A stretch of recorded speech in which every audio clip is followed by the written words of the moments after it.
Brandbier, al jarenlang verbonden aan het Preuvenement, heeft groot nieuws. Welk nieuws? Dat gaan we uitzoeken. Ja, de derde wielrace special komt eraan binnenkort en dat wordt een heel speciale. Dat wordt een heel speciaal, dat klopt. Brandbier is verweven met de cultuur van Maastricht. Het Preuvenement is dat natuurlijk ook. En dat gaan we proberen samen te brengen in één special. Kijk eens aan, de Preuvenement wielrace special. Ja, het bijzondere aan deze special is, we gaan hem uitbrengen als de derde special die we noemen Brandbier special, het Preuvenement. En kun je al een tipje van de sluier lichten? Hoe gaat het smaken? Hoe gaat het uitzien?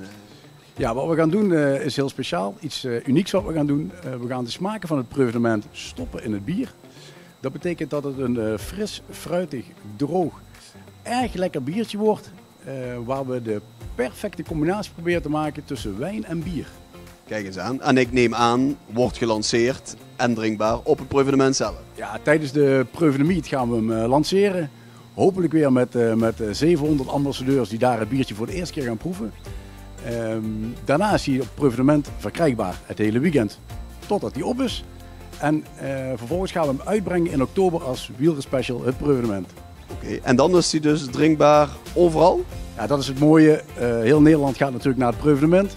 En dit keer brengen we het Preuvenement naar heel Nederland. Dus alle aangesloten zaken van de wielrace specials zullen in Nederland wielrace special het Preuvenement ontvangen. Vanaf oktober? Vanaf oktober.